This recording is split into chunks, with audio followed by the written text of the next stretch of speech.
আসসালামু আলাইকুম। আপনারা সবাই কেমন আছেন? আশা করি ভালো আছেন। আমি আজকে রান্না করব ডিম দিয়ে আলু দিয়ে পটল দিয়ে।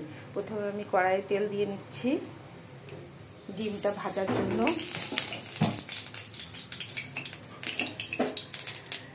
তেলটা গরম হলে ডিমটা ভেজে নেব। ডিমটা আমি লবণ মাখিয়েই ভেজে নেব। ডিমের ভিতরে আজকে আমি হলুদ দেবো না।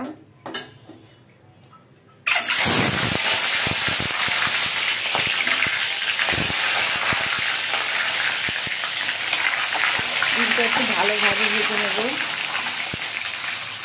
ডিমটা ভাজা হয়ে গেছে, এবার আমি ডিমটাকে একটা বাটির ভিতরে তুলে নেব। ডিমটা তুলে নিয়েছি, এবার আমি কেটে রাখা আলু আর পটলটা ভেজে নেব এই তেলের ভিতরে। একটু লবণ দেবো,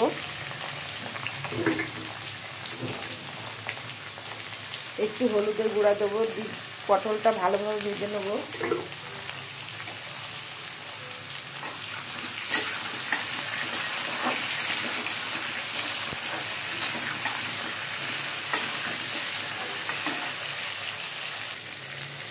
আমার আলু পটলটা একটু ভাজা হয়ে গেছে, এটা আমি তুলে নেব।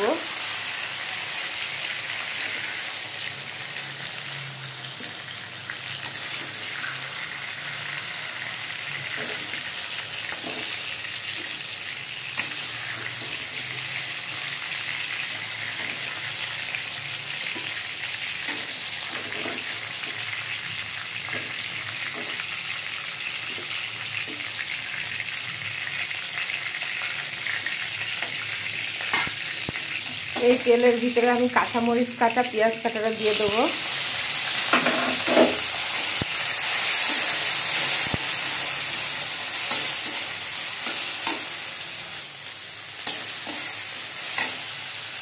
এদিকে আরো অল্প একটু তেল দিয়ে দিচ্ছি।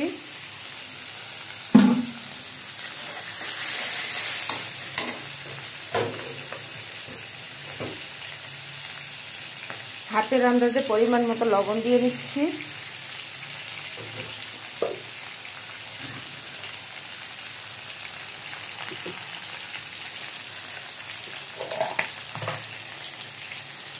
পরিমাণ মতো রসুন বাটা,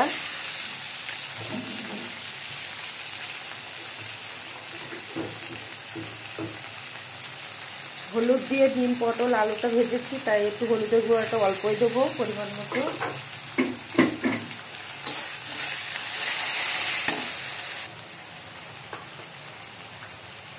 পরিমাণ মতো ধনিয়া জিরা গুঁড়া,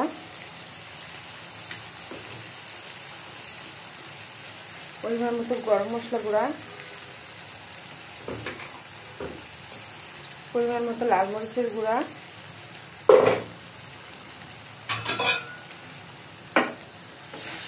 মশলাটা পুড়ে যাবে তাই হালকা একটু পানি দিয়ে নিচ্ছি।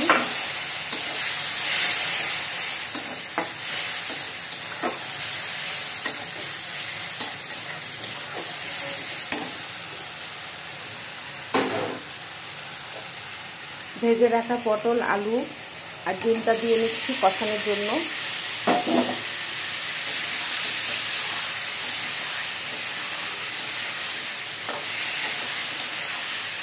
ভালোভাবে ডিমটা কষিয়ে নেব। ডিমটা ভালোভাবে কষানো হলে নারকেলের দুধ দিয়ে দেবো। এই ডিমের ঝোলটা মরলে তারপর নারকেলের দুধ দেবো এর ভিতরে।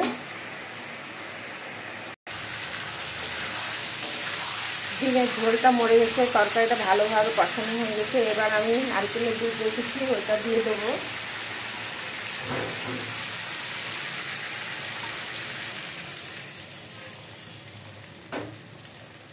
ওর সাথে পরিমাণ মতো একটু চিনি দেবো স্বাদ বাড়ার জন্য।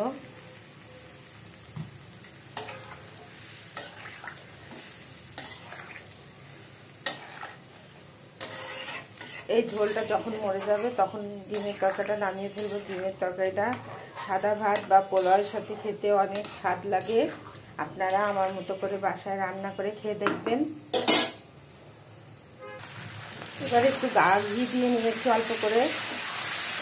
ডিমটার ঝোলটা শুকিয়ে গেছে, এবার আমি এটাকে নামিয়ে ফেলবো।